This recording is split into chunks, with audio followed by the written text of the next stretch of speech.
How you guys doing today? It's Anthony Ganji. Welcome to another episode of Chair Talk. Guys, today we're going to do the aftermath of Robert Brooks' death. If you guys aren't familiar with the situation with Robert Brooks, I'm going to quickly read you a quick summary and then show you a video. But we're not going to focus so much on the video itself, but rather the aftermath.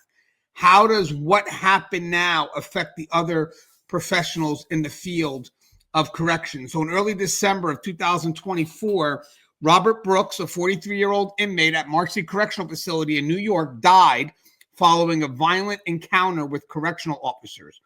Brooks, who was handcuffed at the time, was subjected to severe physical assault by multiple officers in a medical examination room.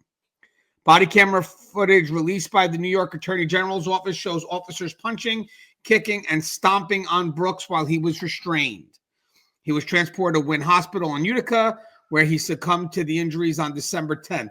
The preliminary autopsy indicated that the cause of death was asphyxia due to neck compression. Now, guys, if you're looking for a breakdown of this video, you could check a couple of videos before this one, because I was on duty, Ron, and we had a great discussion live, but I was also able to share that to my venue. But today I want to talk about the ripple effect. What happens when an incident like this kind of goes into the mainstream, and how does it really affect the professionals that do their job every day? I don't think it's a discussion that we have a lot. And by the way, myself and Joe is going to be my guest today. We do not support the actions that these officers did. We do agree that these officers should be criminally charged. But with that said, we just want to kind of show you how this affects the profession as a whole and the professionals that do the job every day.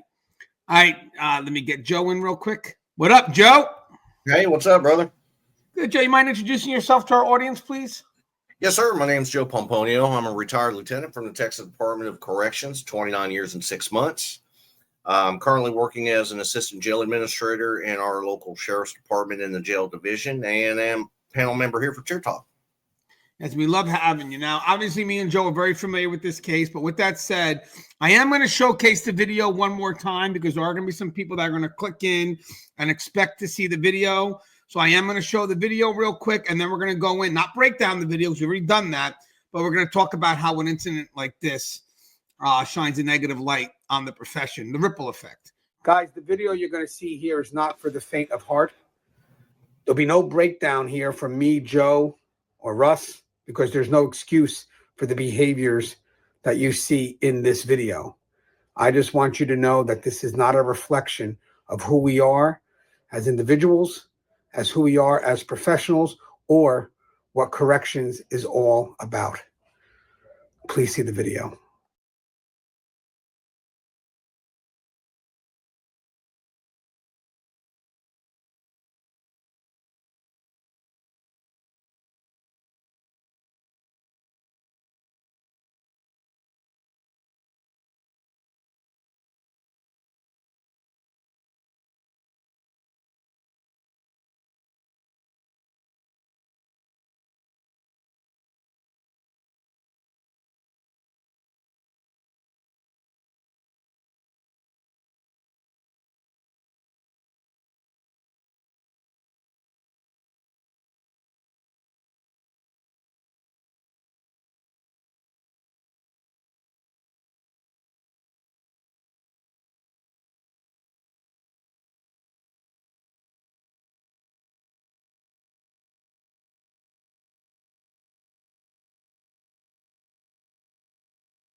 All right. So obviously no one on this channel endorses what they did. Just be mindful.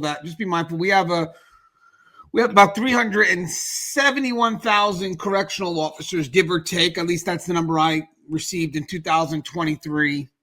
And these are 14 individuals that have literally stained on all 370,000 professionals. Joe, real quick, the actions of these 14 destroy this trust in who we are, what we do, and what we represent. Would you agree? Yeah, absolutely. It's quite disappointing to see that, their actions, that it has great culpability on, everybody else. Unfortunately, there that kind of action rubs off, and everybody else is kind of put in the same boat with the bad apples. When the actions of those 14 should not represent the remainder of the good, solid professional correctional officers that are out there. Yeah, and that's the focus on the show. So we want to talk about how these actions also affect people, the professionals that work in this profession. That's the key. And I think it's about time we have a discussion like this, because a lot of people may not realize that the professionals that work behind the wall are truly affected by these actions, because now there's going to be the urgency to change things, to eliminate liability. And sometimes with that rush, we wind up shifting from holding people accountable to punishing the people that do the job every day how it's supposed to be done. So again, it's something that's going to erode public trust and kind of keep the momentum fueling in the negative direction. Now, granted, guys, these changes will affect us all at a national level, but definitely will affect that immediate facility. But with that said, let's kind of break it down. So the first thing I have, obviously, is the policy overhaul and restriction. So when you have an action like this, it kind of puts us in the spotlight. Again, it's liability. The key is now we know something like this happened, so everybody pushes in to kind of try to prevent liability, but also push a little bit of that political agenda in there. Let's not lie about that. But with that said, you're going to find tighter use of force policies, which limit staff discretion, which is very tough in corrections, because we need to have discretion, because we deal with moments that are very complex, but more importantly, very fluid. So it involves us to have to be able to adapt and adjust. So the more that the policies become micromanaged, it limits the how. And I want to mention something when it comes to that. When there's trust, people kind of tell you what they want. That's the policy. That's the expectation. And they allow us to manage the how. Basically, how do we get there?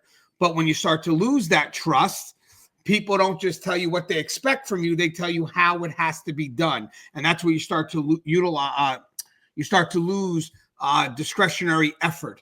And then you also have the expanded body cam reviews and mandatory reporting.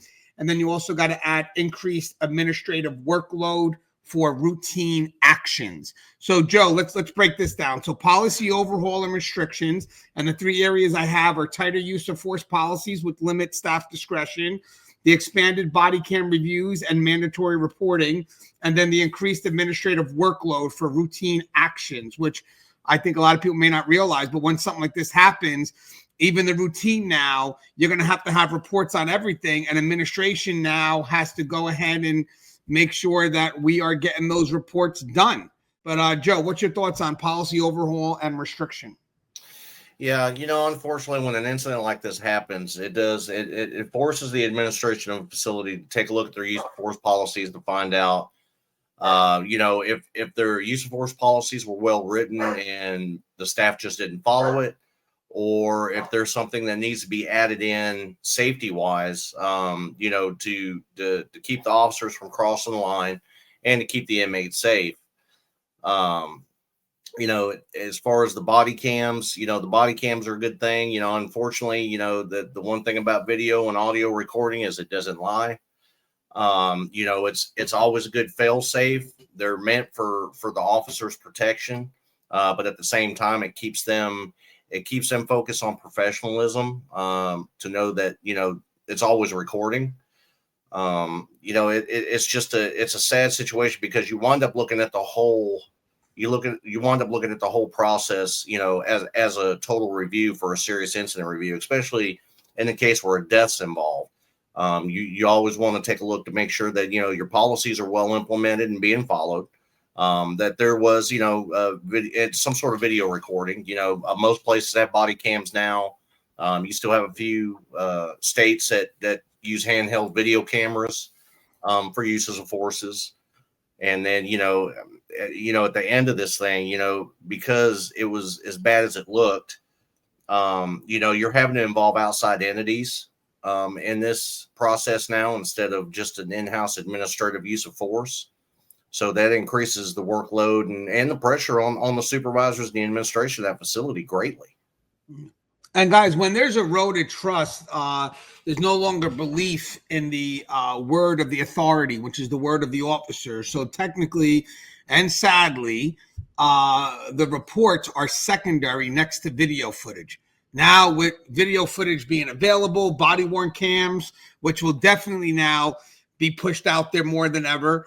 You're talking about definitely this could be something that could be advocated on a national effort from the inmate advocacy programs that want more transparency. So they'll push for more body cam footage. But again, people want video. They don't want our word anymore. So actions like this erode that trust. So yes, reports are good, but they're secondary. It's with the video, and people want to see that video first. They want the transparency, and they want that video. And also, the other thing I want to add with use of force policy too is that I know the concern here. They said the inmate was handcuffed, and listen, this inmate did not pose a threat. I get it, and this is in not in relationship to this part. This inmate did not pose a threat at all.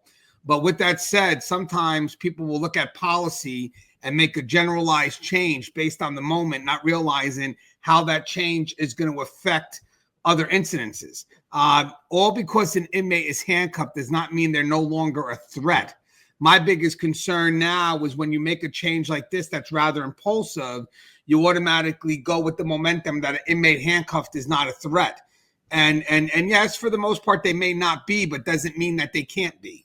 And my biggest concern is that when you go to make changes impulsively, without the input from the people that work in this profession, the professionals, not these 14, but the professionals who do the job every day, they may quickly say, hold off before you pass that generalization, because there will be times where use of force is going to be justified on an inmate who is handcuffed. And I just want to say that I know there's changes that are going to happen, and they're pushing basically that an inmate in handcuffs does not pose a threat.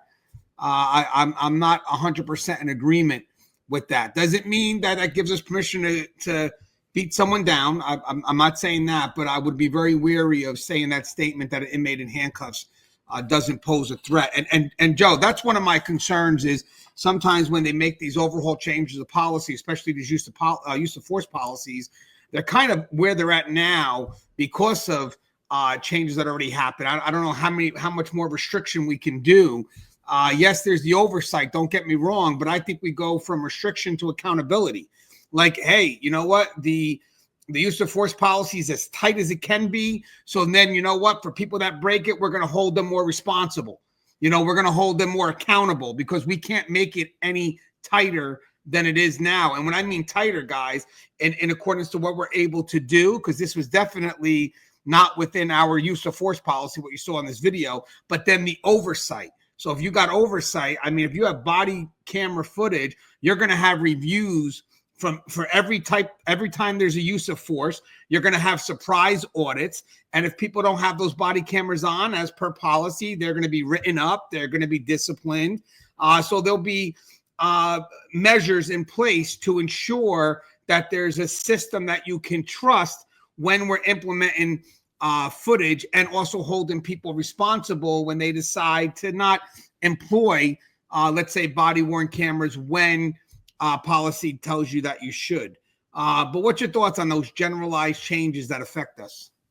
Well, the changes sometimes are good, sometimes, not so good. The biggest thing the biggest point of looking at change is trying to find out, is it something that we can do that's going to afford added protection to our officers and added protection to the inmates. And I agree with you. Just because they're handcuffed doesn't mean that they're, that they're not, able to assault anybody, or, that they're not able to attack anybody. When it comes to changes in procedures, we need to look and see, why are we looking at this to change?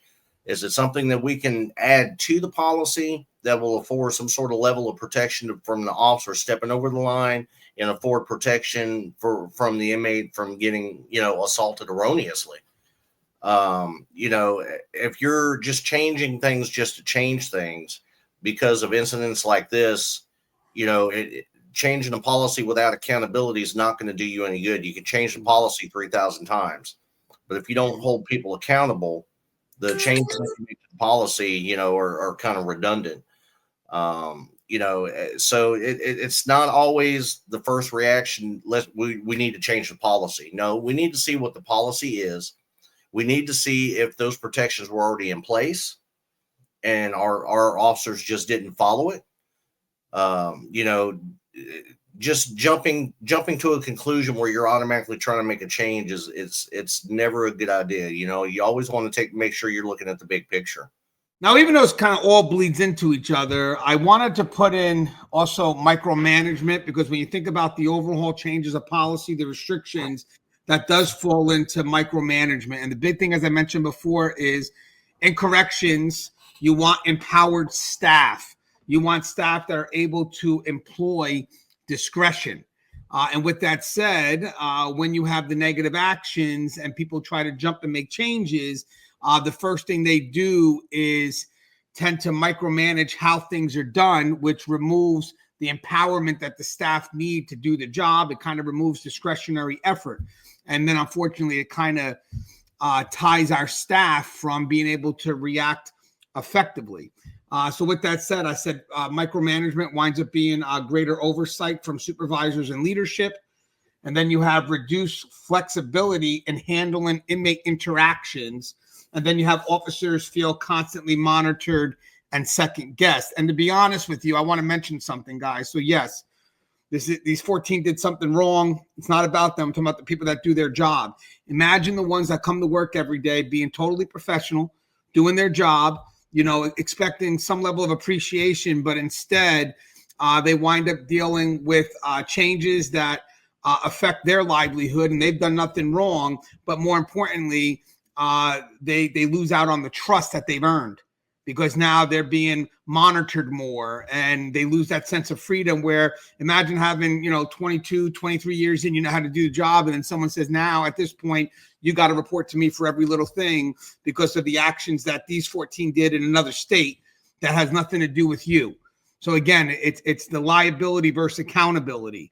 Yes, we need liability. Don't get me wrong. I get it. But sometimes I feel people, what they do is they focus more on liability, less on accountability. And then when you focus too much on liability, the people that do their job effectively now get swept up in the punishment of the bad apples. But Joe, what's your thoughts in the greater oversight from supervisors and leadership, the reduced flexibility in handling inmate interactions, and the officers feeling constantly monitored and second guessed? I mean, I'm sure that affects morale.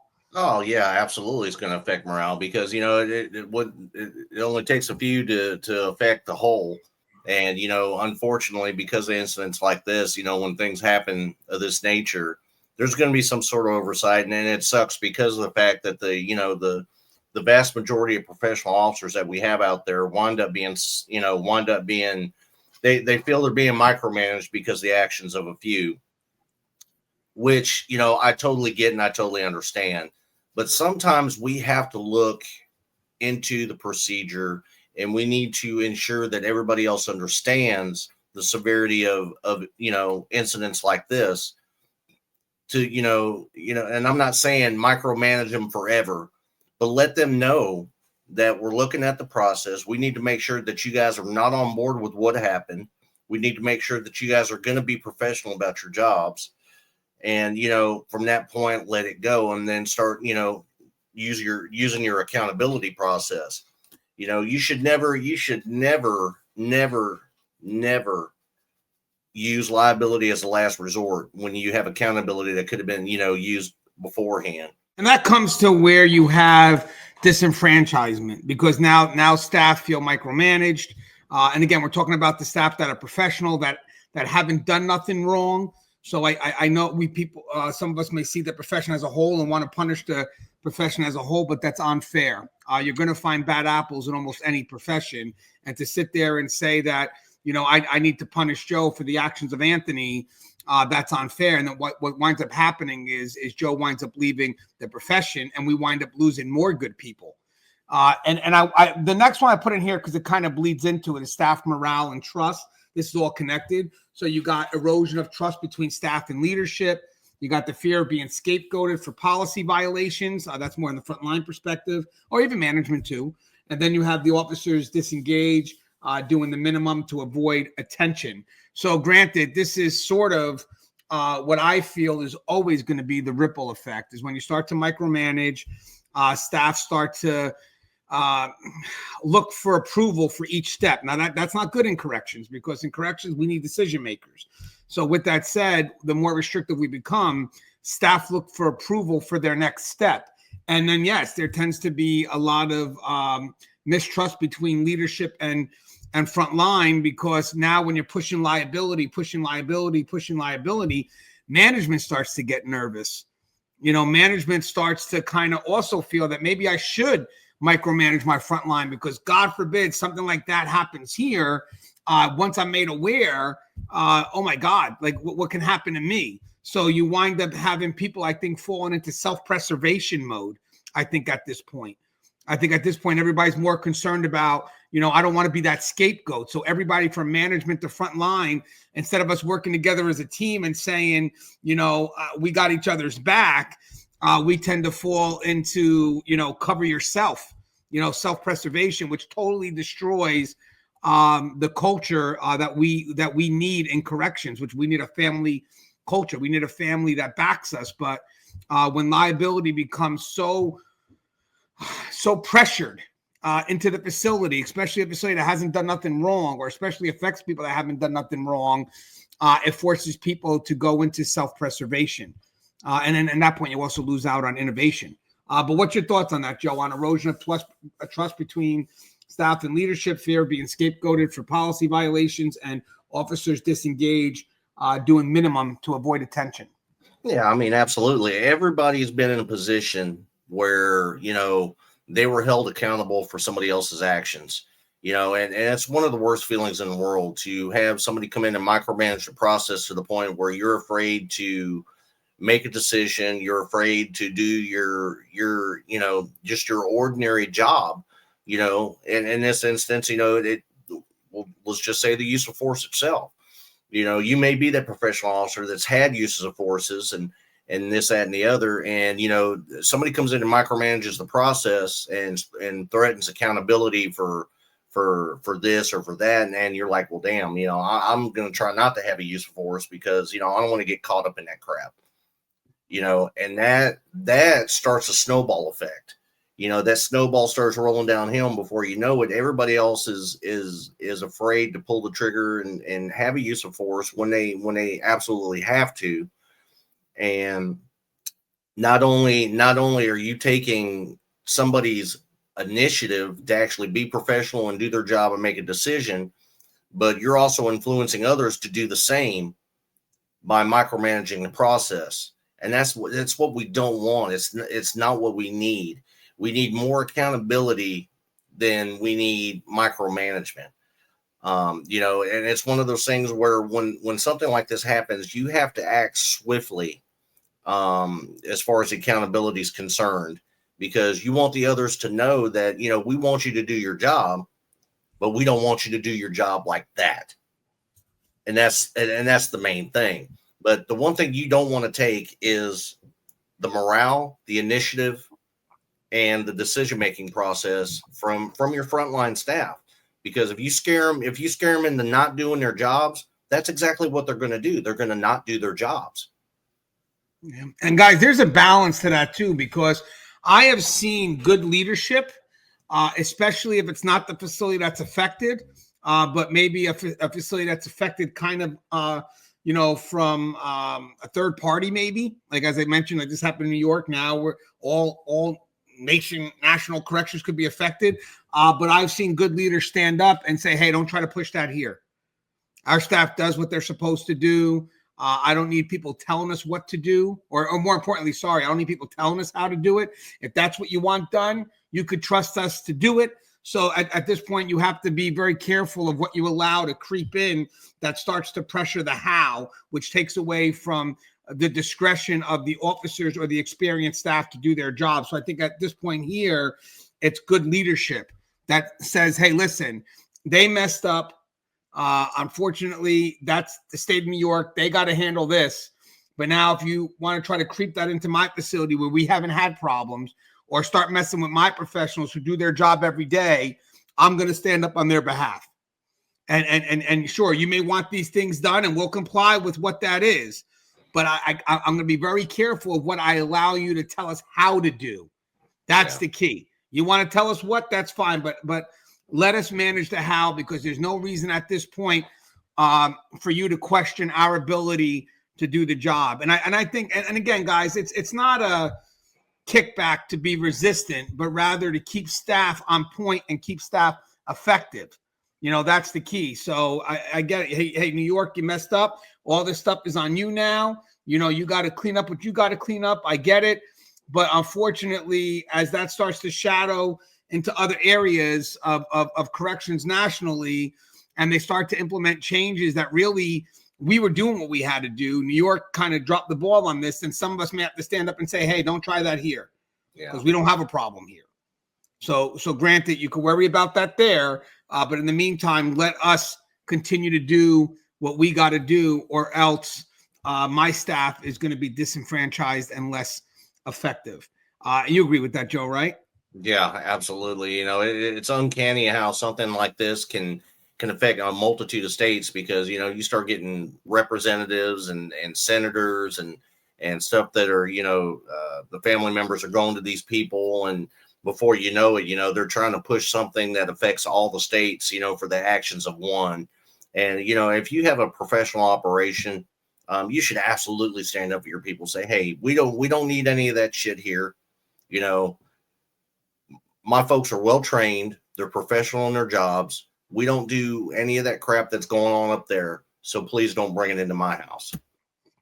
Yep. And guys, again, we're advocating for the professionals that do the job. So don't compare us to say that we're trying to support those that don't. We're advocating for those that do the job every day. Imagine if you were doing your job every day correctly, and then someone comes out of the blue and starts telling you because of someone else's actions, they want you to change everything that you're doing.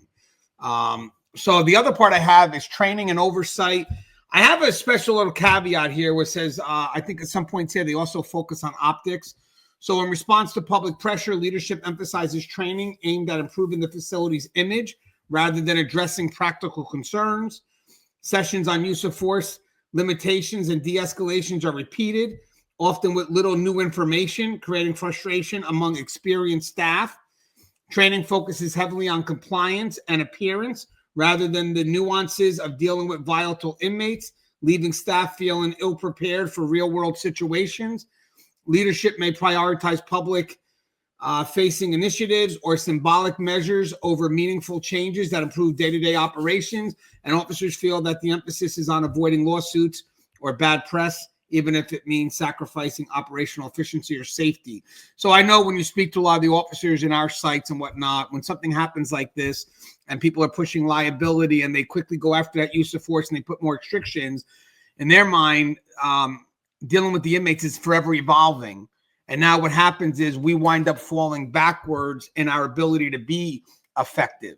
So yeah, we're doing training and stuff, but the training is really just to add more restrictions. So the people that are experienced, that are doing their job, that are now being punished, this last part matters. It says officers feel, this was one of the quotes I got, that the emphasis is on avoiding lawsuits or bad press, even if it means sacrificing operational efficiency or safety. So yeah, we're giving them training, but we're not training them on anything new.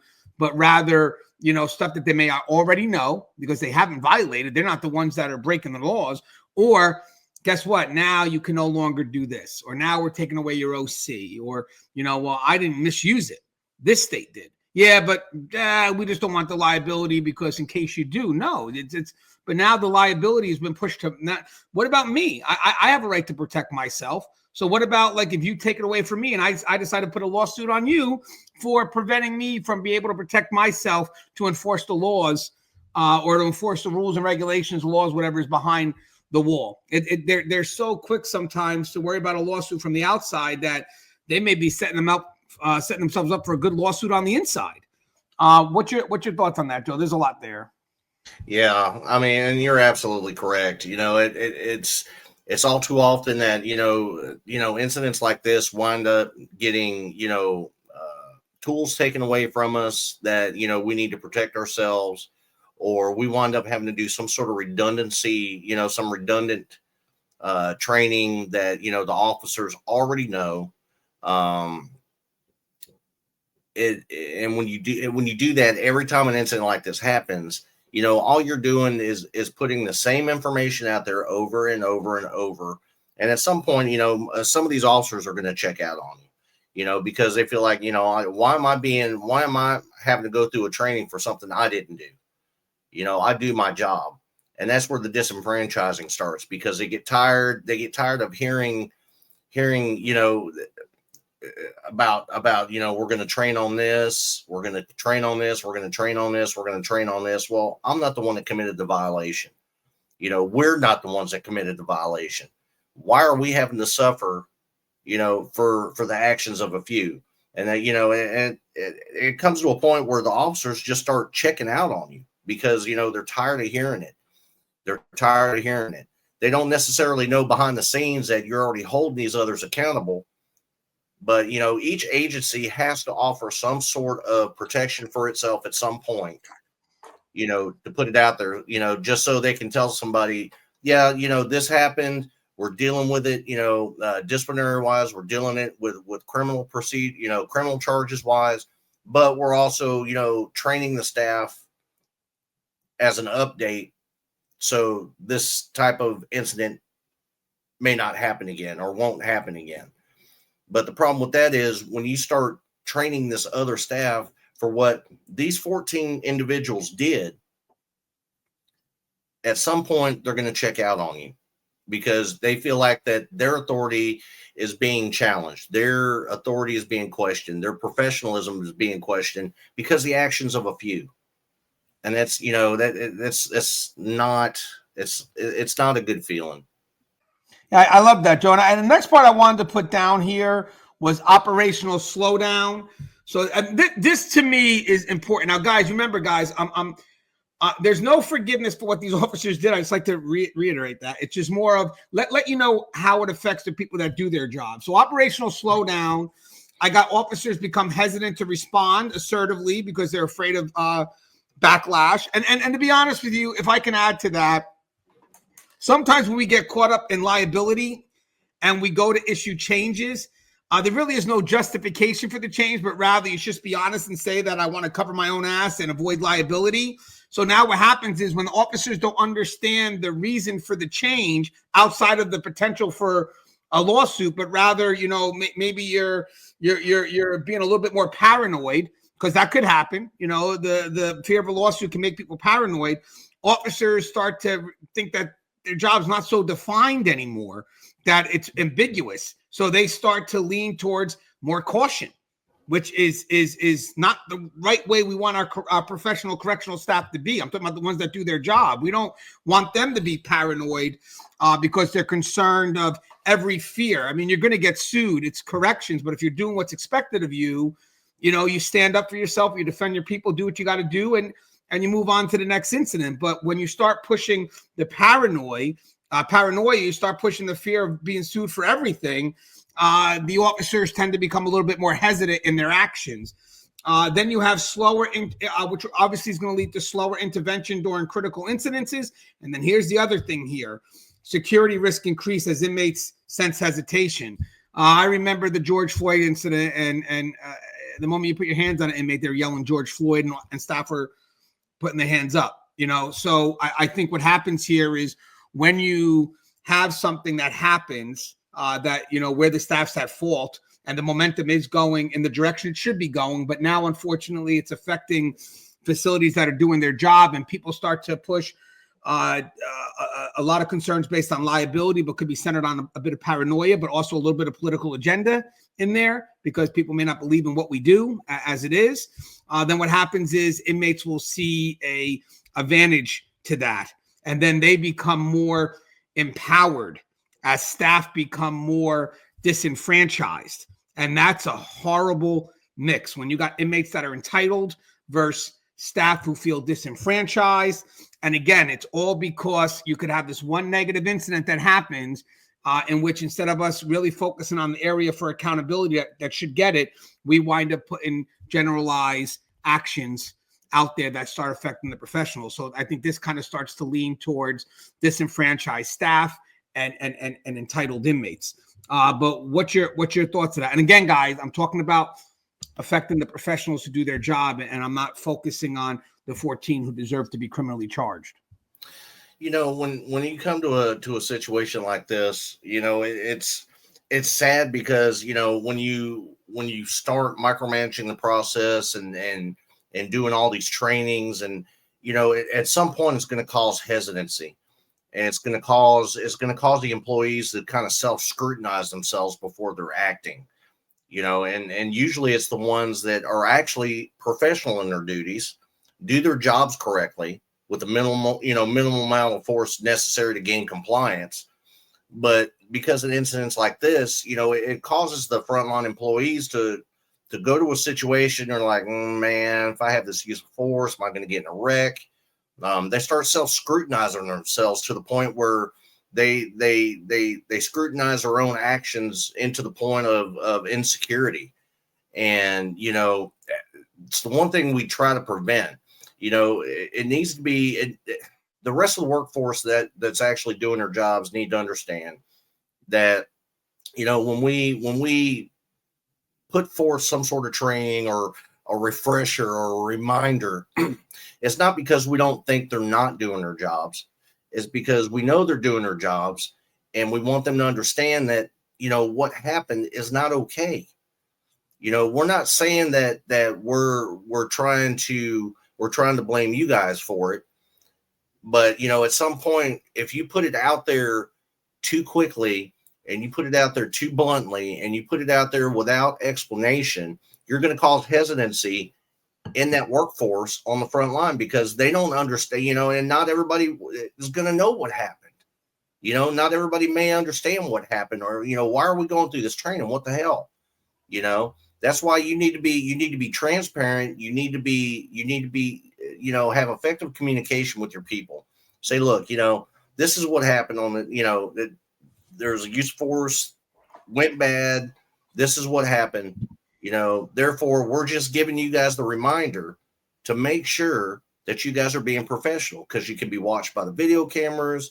Your actions should be professional anyway, because that's who we are. That's what we do. The last thing you want to cause is any kind of operational hesitancy in your staff, because in our line of business, we can't afford to be hesitant. Yeah. And Joe, I love what you're saying, because you got to be clear. You got to let the staff know why these changes are being implemented. But I want to mention something too. When you're pushing it, you got to have a sense of compassion for the professionals that do their job, who are going to make this about them, because they're the ones that are directly affected. It's not because they're selfish, but because they've been doing their job for so long in a certain way, and they feel that even the slightest restriction in a world that already has restrictions, like you wouldn't believe, truly does affect them in the way they got to do their job. So you got to be compassionate when you deliver that new expectation. And then maybe they'll understand the greater need for it, but you don't want them to think that they're doing something wrong, because it's not about them doing something wrong. It's about maybe the pressure to change something that unfortunately now is going to be seen as a liability. I think the thing is, once people are aware of something, then obviously some people may defend, what is still a good practice. And some people may just say, no, hands off, CYA. And it really depends on who you work for. But however you got to translate whatever that expectation is, you got to be mindful that the staff that are doing the job are going to be affected because they're going to see that as punishment. They're not going to see that as a reward. Where you may love it because you got your hands out of it and now there's a CYA, the staff that are doing the job that are most affected are going to see a sudden change to what they do. And even if it is beneficial, they're not going to see that right away because it's going to be, again, something that they feel that's being taken away from them, that they did not do anything to cause that. So again, I think translating some compassion with that matters as well. I also have, this matters, Joe, obviously, public perception and bias. So you got the media scrutiny reinforces negative stereotypes of staff, public pressure for transparency limits officers' discretion. We talked about that. And then officers feel misrepresented. Officers feel misrepresented. Wow. Am I saying it right? Officers don't feel that they're being represented. No. Officers feel misrepresented. There you and go. Unsupported. Now, guys, this matters because, we're never in a good light anyway. And I think it's because of we're in that criminal justice circle. So, we're really never seen in a positive light, even though we deserve it. We are heroes behind that wall. So people will tend to love to run on that negative. And it takes a lot for us to get one step positive and to try to keep that fuel. But man, when an incident like this happens, it moves us miles, and it's tough because we'll never keep up with that. Every effort that we take forward is an inch, but when something hits us backwards, we go miles at super speed in the wrong direction. So with that said, the negative bias does affect us.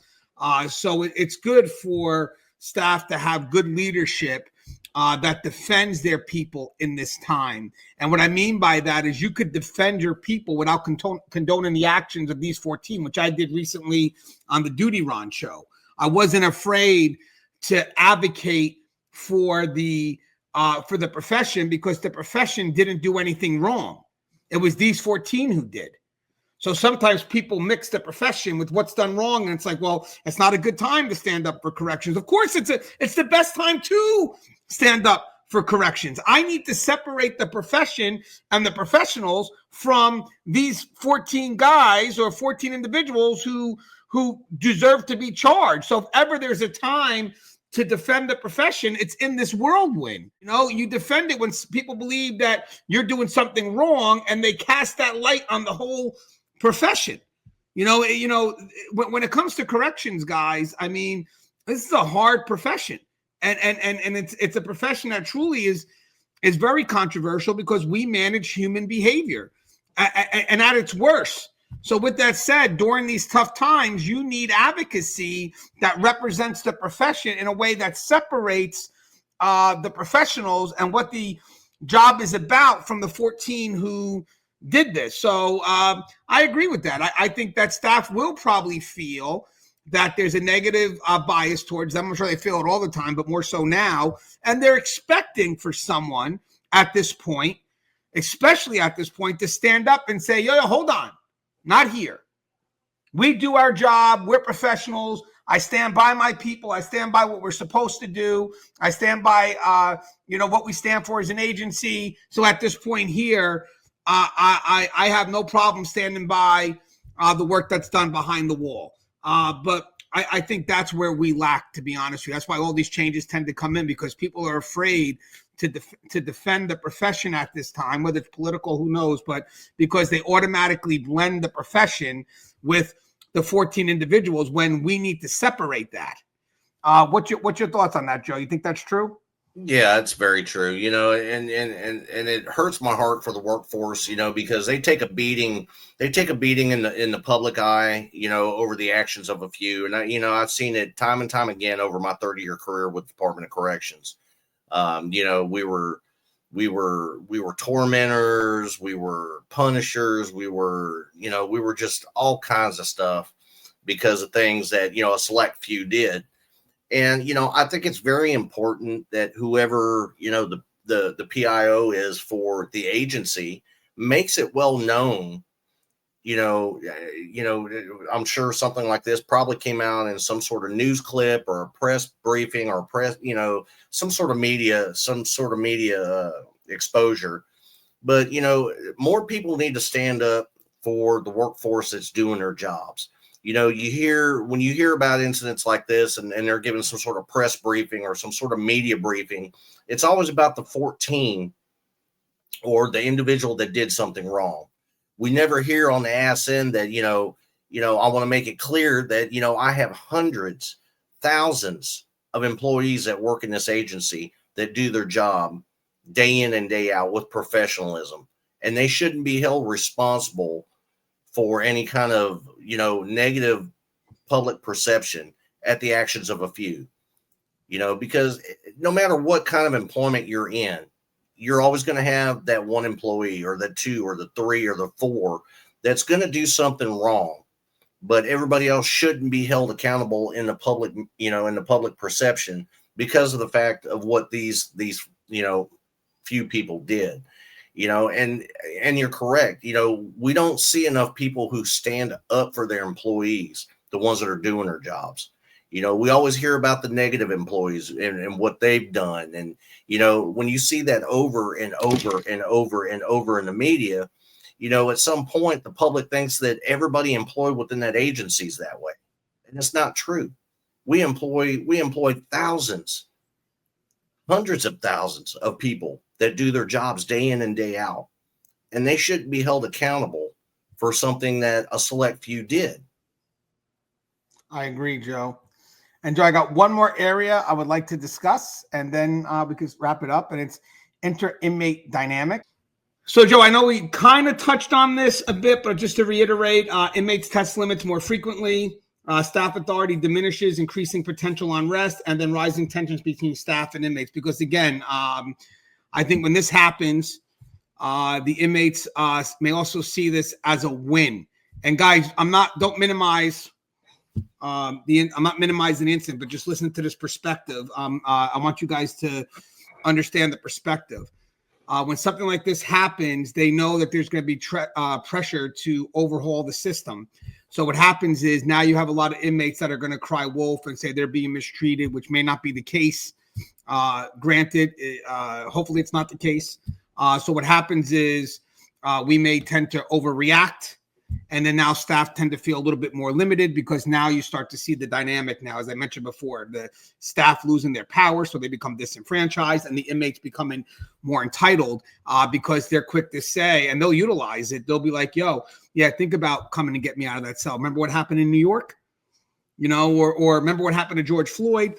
And it becomes something that instead of giving respect towards the situation to create changes that are beneficial, the changes get manipulated, and then they wind up bastardizing the process and then kind of weaponizing situations like George Floyd or Robert Brooks. And I'm using the word weaponize because it does become a weapon. It's not a tool. It's a weapon because it's meant to hurt staff from doing their job effectively.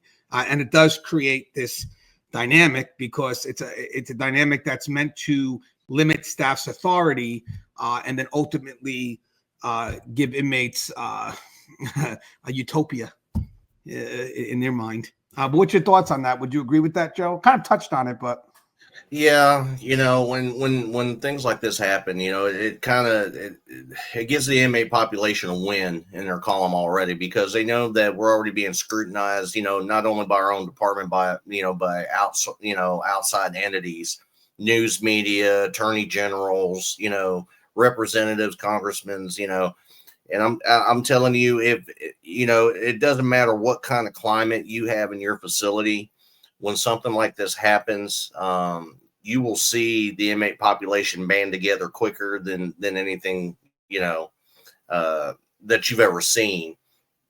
And it's definitely something they use as a weapon in their arsenal against you. And they know that because of the consequences of what happened, that everybody's going to be kind of hesitant. So it kind of gives them a carte blanche for a little while because people are kind of hesitant and to do what they're supposed to do their jobs in fear of repercussions, further repercussions. So, it's something that I hate seeing because, you got to keep that level of professionalism when you're working with these inmates, especially when they're jugging at you and talking 9 miles of cash shit to you. There's nothing you can really do about it, and they know that. It's almost like they have you over a barrel for a little while, and I hate that. I hate that period after a critical incident like this has taken place. It's just it's something that we all have gone through. It's just things that will continue to happen. And the biggest thing is to remain professional in your job duties. If you have any kind of respectability factor amongst the inmates, they're automatically going to know, who's going to do their job, who's not going to do their job. And they know what kind of officer you are as long as you're consistent and firm and fair in your duties. Yeah, and guys, I just want to mention something. So when officers go rogue like this, they're not acting in accordance to any policy, but does force people to revisit the policy, because the people that tend to do something bad tend to use policy to defend them. And we know, bastards for doing that, because that's a bastardized move. Instead of admitting that you fucked up, you shouldn't have done what you did, you try to find policies and procedures that can defend your position. And now the problem is that's going to wind up in your effort to defend it by using policy and procedure. It winds up causing changes to the policy and procedure. That's why people got to say, hey, guys, that you went rogue. There is no policy and procedure defense here, because there's nothing in policy and procedure that allows for that to happen. So with that said, if you start to blend the rogue actions with policy and procedure, especially the officers that have bastardized it, the inmates have a loophole now. The inmates have a way now to exploit policy and procedure in their favor, because they know it's under attack. So they know that right now we're kind of on the fence with it. So the more ammo they can put on one side, we'll tilt it in their favor and kind of, put our hands behind our back. So again, just maybe something that was never discussed before. But for people that do something wrong, I want the public to know that they're going to try to defend their actions through policy and procedure. And we have to step up and say, nah, there's no policy and procedure. They went rogue. They went rogue. But yeah, that's something that's definitely worthy of a whole topic of how policy and procedures may change, because the people that go rogue try to use that to defend their position. Joe, anything you'd like to say in closing? I mean, if you want to touch on that before we close out? No, you covered it wonderfully. I hate it. I hate that the incident happened. The public needs to understand that not everybody is unprofessional in their duties. We employ a bunch of people. We employ a bunch of professional people, and not all of them should be held accountable publicly. I've been in the position where, I've stopped at a convenience store in my uniform on the way home, and, had little remarks thrown at me, and, you take it with a grain of salt, and, you try to be as professional as you can and let them know that, I'm not one of those people. I go to work, I do my job, I don't go out of my way to inflict any kind of harm on anybody. We need to understand that, even though that we're going to have bad apples in any kind of walk of life or any kind of employment that we have. And, everybody should not be held to the standards of those who chose not to follow policy and procedure, or who chose to went rogue on their own accord. That this incident in particular, it's disheartening that it happened. I think they need to look at a lot of things inside that facility, because it looked like, to me, and it's just my opinion, that it by looking at that video, it looked like that practice that it wasn't the first time that's happened. If they felt that comfortable doing that in front of all those body cameras, then there's something wrong, and that process definitely needs to be looked at. But then on the same hand, we don't need to hold everybody accountable when we have 14 people that we can hold accountable. So, just remember, when you see these people in public, they're not everybody is in that boat. So don't, try not to treat them as if they're part of that team that committed those heinous acts. And, for the ones that are employed and work in the front line, just understand that we see you. We know that you're doing your jobs. We know that you're being professional. Don't take it personal when something comes out or some sort of mandate comes out. Unfortunately, when things happen, there's going to be a knee-jerk reaction, and things are going to have to be done in order to correct, what's happened. And unfortunately, you're gonna have to endure a little bit of shit sometimes, but don't feel like that it's you personally or that you were responsible for their acts, because you weren't. Yeah, and guys, this video was an effort to defend the profession, defend the professionals, because I know what this job's about. I know the professionals that work behind the wall every day. Again, 14 could affect how another 371,000 are viewed. But with that said, no way do we condone what happened by those that went rogue. But with that said, this channel is great, because then we can go ahead and let the people know that this isn't us. This isn't what we're about. But let me also show you how their actions will now affect us, the professionals who do the job every day, with the hopes that they can go home. I mean, that's the key. We put our lives on the line in the hopes that we can go home. As always, guys, the show is teared up. If you haven't, please subscribe, interact, engage, comment, hit that bell. Bell's going to notify every time I post a video. Stay safe.